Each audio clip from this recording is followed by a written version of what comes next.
Hello and welcome to Crosstalk, where all things are considered. I'm Peter Lavelle.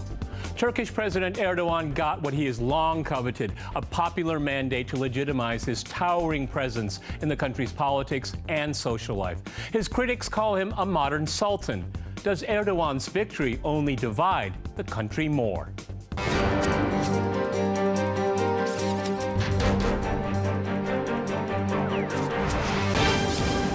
Cross-talking Turkey, I'm joined by my guest, Gunye Yildiz in London. He is a Turkey and Kurdish affairs analyst. Also in London, we have Bill Park. He is a research fellow at King's College London.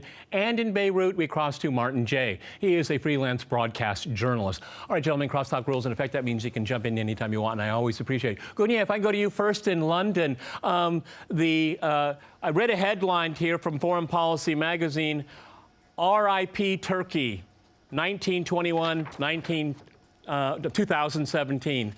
How do you take that headline? I would have, argued against it, actually. I mean, there are lots of continuity as well as some ruptures. I mean, for example, the current political environment, we can go back to 1980s when the Turkish establishment decided that Turkey needs to lean Islamism and combine it with Turkish nationalism in order to counter what was then the communist threat and the Kurdish nationalist threat. And President Erdogan and other Islamist movements and Turkish nationalism is a kind of a continuation of that. And the presidential system, it actually makes de jure the de facto situation. So President Erdogan was controlling the government, making foreign policy, and for the last few years. And this situation will make situation de jure. If I can stay with you, then he's just really legitimizing what actually exists in Turkish politics, yes? Because many would claim that he was working outside of the Constitution over the last few years. So he's just legitimized it, yes? Yes, he just legitimized it, but the margin of the victory isn't that high, that wide.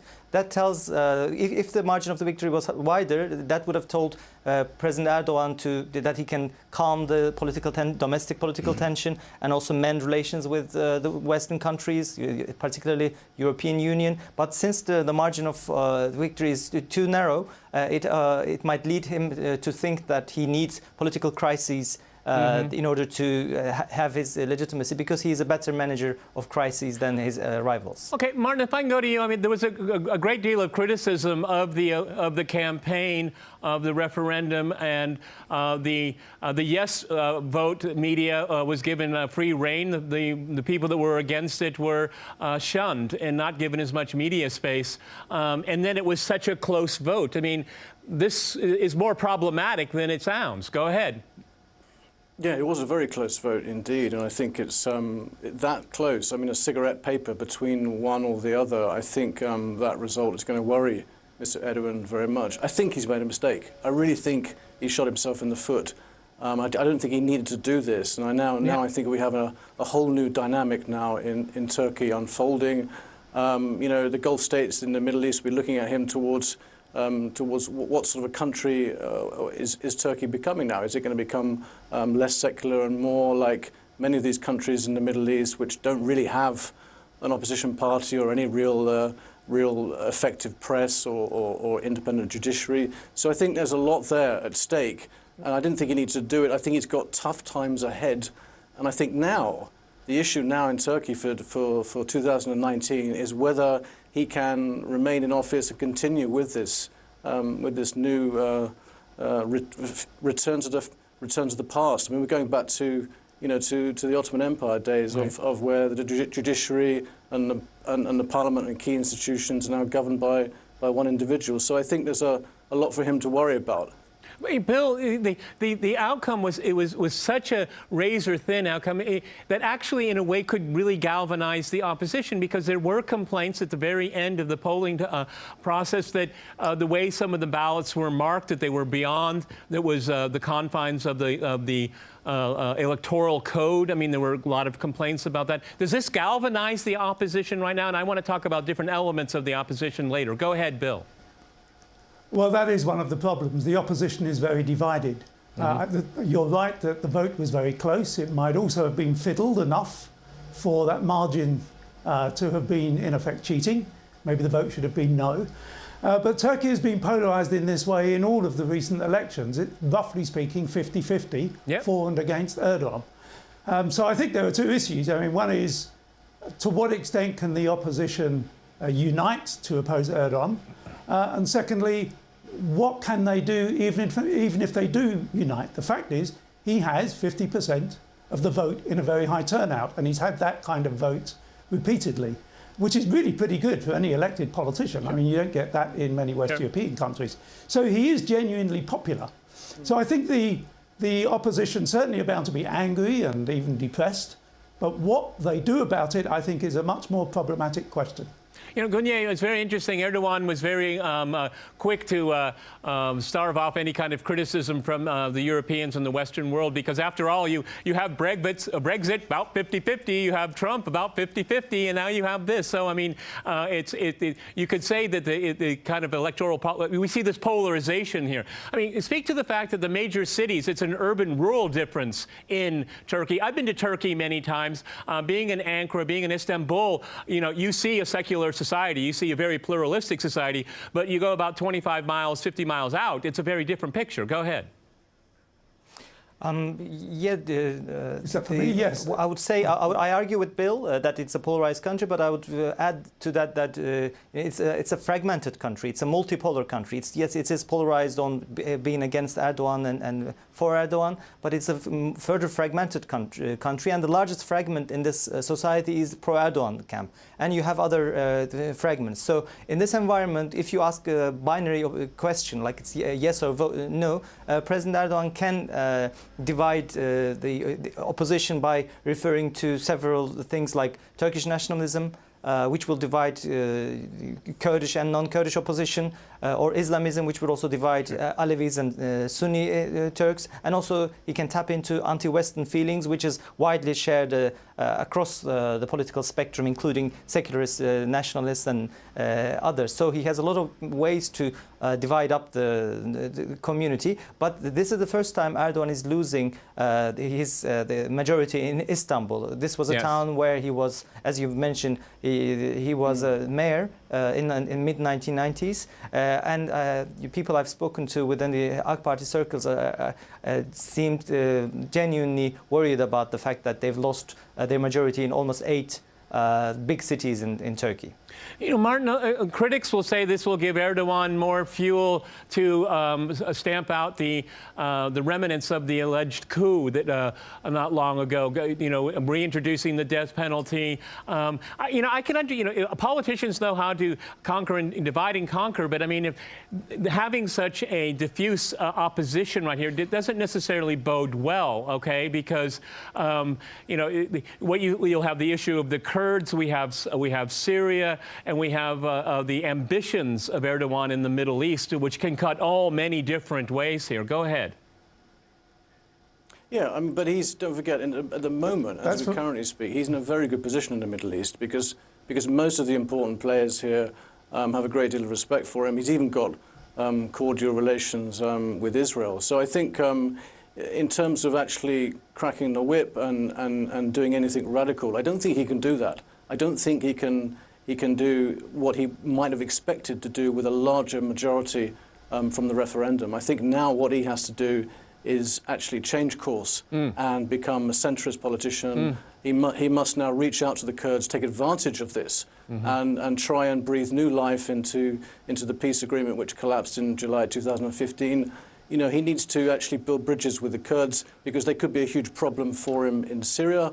That's still a big question mark there. So I think we'll see a new Erdogan who will appear to be more secular, who will appear to be more international, more of a statesman and more of a politician. Now, whether he actually goes ahead with any of these plans on the ground, it's another matter, but we're certainly going to see, I think in the next couple of weeks, you're going to see a different tone altogether towards the European Union. Okay. And you know, look at the call that Trump made to him today, and look at that photograph that's been buzzing around on social media. The the happy couple. Trump phoning Erdogan congratulating. That says a lot. I was just going to say, Bill, before we go to the break here, he may pull a Trump in reverse gears here. I want to talk about foreign policy in the second half. Is the door closed to the European Union now? I mean, the Europeans don't seem to be very pleased with the referendum, the process. Go ahead, Bill. Yes, when you mentioned the West earlier, I think there's something of a breakdown. On the one side, you have the US, and I have to say the UK, which looks more likely to welcome Erdogan's victory, but the European Union more generally seems not so welcoming. Erdogan, in the wake of this referendum, has always referred to the Crusaders' attempt to bring Turkey down. So it doesn't look to me at the moment like he's going to try to build bridges. He certainly has a track record of flip-flopping. We've had a Kurdish peace process and they're very much the opposite, for example. So he can do an about turn, but I don't see any signs that he's going to do that. And given what he's been doing, even without the benefits of this referendum, imprisoning people without trial, sacking people without the right of appeal, or even indeed any allegation being made against them, I don't really see that this narrow margin, this victory, which actually gives him more power, is going to mean that he's going to use less of that power. That wasn't the reason why he wanted these constitutional amendments. It wasn't the reason why he called the referendum. And so far, the signs are that he's going to use the power that he's got as much as he can to entrench his position and to fight off his opponents. So I don't really see a softening. But it's right to point out that in the past, he has flipped and flopped, gone backwards and forwards on different issues. I think all of us could agree. You have to say it's possible, but I don't think it's likely. I think all of us have to agree he's an amazing survivalist. Gentlemen, we're going to go to a short break, and after that short break, we'll continue our discussion on Turkish politics. Stay with RT.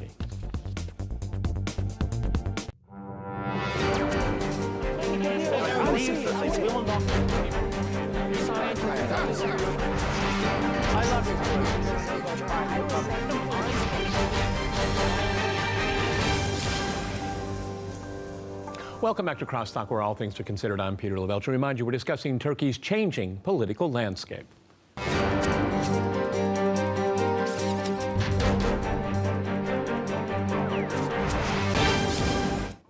Okay, Martin, let me go back to you in Beirut in a broader scope here.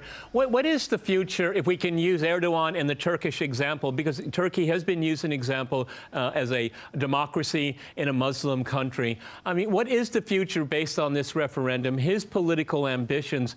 Because the critics will say is that when you start opening it up to a much harder line Islamists, people that want a more Islamic public life, it's kind of hard to control it. It tends to go in one direction when it is released. What is your sense of that? Yeah, I think you're right. I think it's like a ratchet. It only turns in one direction. It's very difficult to go back on any of the hardline measures that you carry out. Let's hope that Turkey doesn't go down the road of Saudi Arabia or Qatar and starts to create a singular society with only one mindset and one leader and one way of doing things, because that would be a great tragedy. But I think you have to look back. I think you have to. You mentioned a headline earlier about RAP Turkey. I don't see it like that. I'm more optimistic, but I would have seen that headline as RIP European Union. Yes. Because what we've learned from all this is that the failure of Turkey, the failure of Turkey to carry on with this illusion, if you like, that it can be a modern Western secular country with a free press and a thriving opposition party. I think this is the cat is out of the bag now, and I think that this is the failure of the European Union for 17 years to tease Turkey that it could play that role and benefit from it.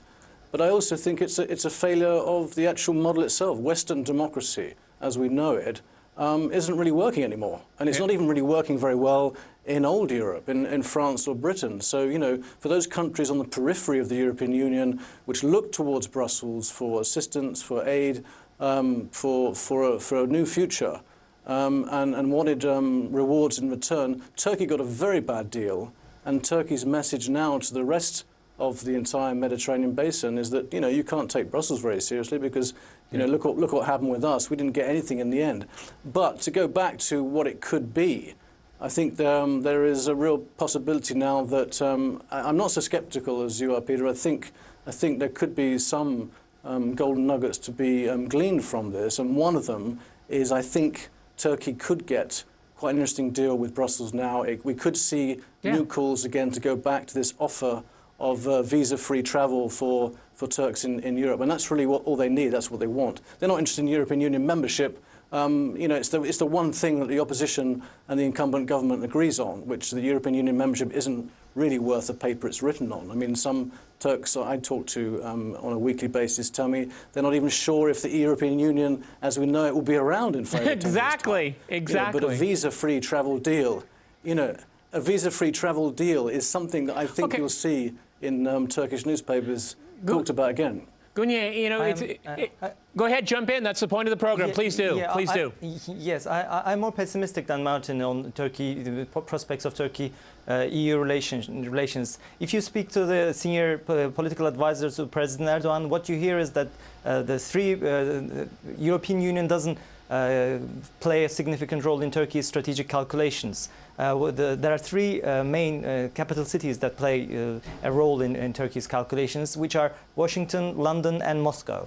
And Turkey will try to benefit from differences of policies between Russia and US, and also keeping closer to UK. But when it comes to European Union, I mean, one of the first messages President Erdogan gave after referendum is that the Organization for Security and Cooperation should know their place when they talk about possible fraud in the election, and they can call for a referendum on Turkey's EU membership deal. This was something that he had also said in the campaign trail, and it's important that he repeated this. This is despite the fact that Germany and European Union is being the largest trade partner with Turkey. Right. But when it comes to influence, there's very little influence from European Union, and there's a Cold War going on between these two countries. Well, Bill, I think the outcome of this, that's the only... Go ahead, jump in. That's the whole point of the program. Go ahead, Bill in London. I was going to say, if I could add to that, he's also said he wants to bring back the death penalty. Yep. If you bring back the death penalty, that means Turkey is in effect out of the Council of Europe. And that means that anybody appeals to the European Court of Human Rights will no longer have that appeal. So I just don't see where, on what basis, Turkey is going to move closer to the European Union, either from the Turkish side of the equation or from the European side of the equation. Nothing that Turkey is doing looks good from the point of view of the European Union. It's also worth commenting on the visa-free travel. It's true that the Turkish government makes a big fuss about that. It's also true that the Turkish government is preventing quite a lot of Turks who are totally free to visit Europe from visiting. So there's lots of academics who are not allowed to visit Europe. They've had their passports, their right to travel from Turkey removed. So I don't know how really exercised this Turkish government is, even about visa-free travel. So I just don't really see the basis on which we can argue that the relationship is about to get closer. Okay. There doesn't seem to be anything going right in that relationship. Yeah, well, Martin, it seems to me patently obvious. I mean, Erdogan just turned his back on the European Union. Sure, they can have trade, maybe on some issues of security. They can. I mean, you know, it was a bad package deal. I should walk away from it. They wasted too much time and resources and humiliated in the process here. I mean, Turkey has its assets here. Let's go to foreign policy a little bit. Does Turkey's foreign policy change after this here, the consolidation of power here? Though Gunyan has already pointed out, it's really kind of consolidated what is already happening on the ground right now. Let's talk about Syria. Let's talk about the Kurds. Martin, go ahead. Well, I think that's up in the air now, and that's really the problem. I mean, so much now depends on the next few days and few weeks with the relationship which we will see emerge with Trump in Washington, whether the Americans will now give Erdogan what he wants, which is, of course, the extradition deal on the Cleric Yulan. But it's so difficult to predict how things can turn out now in Syria. There is a groundswell of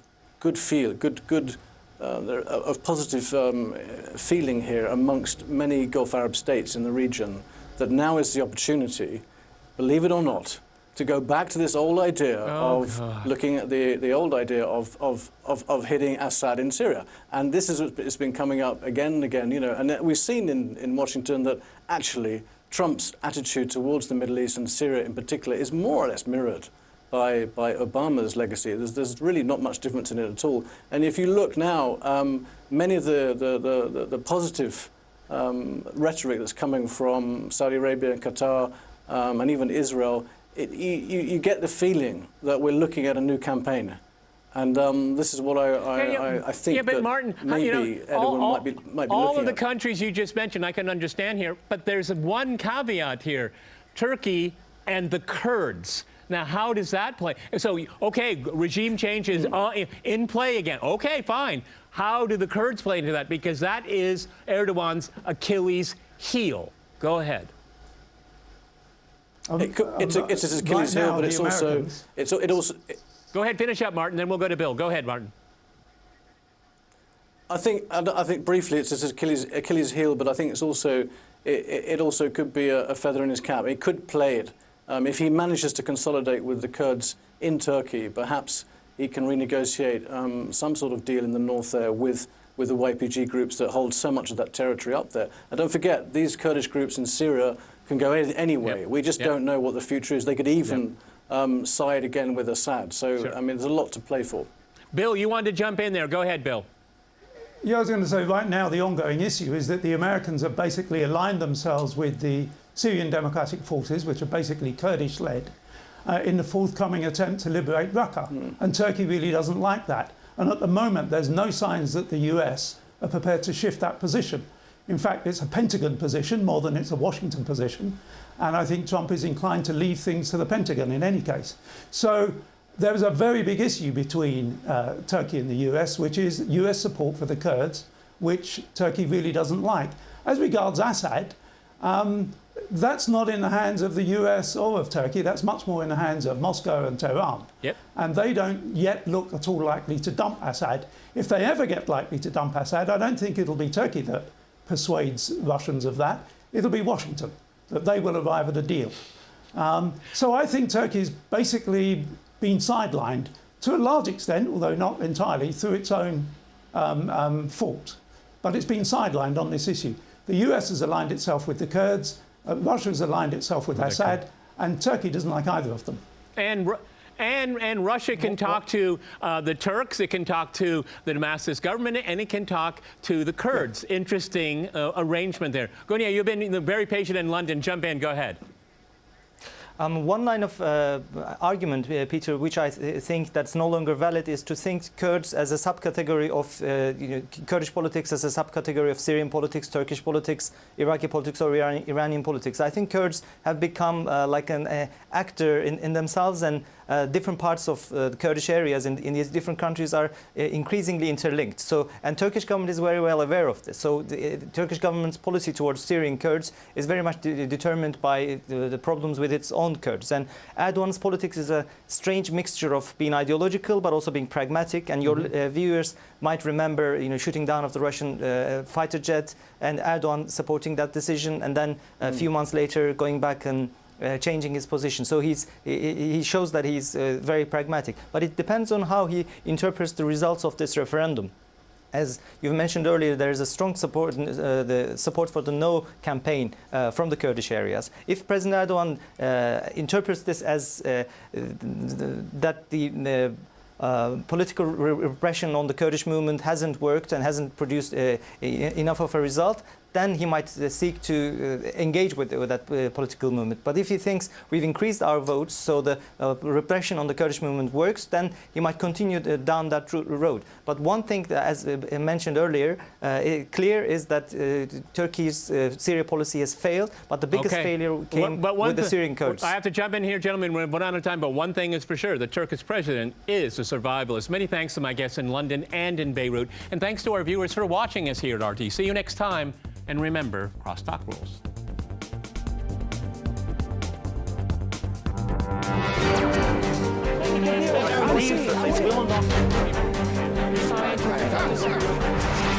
I love it.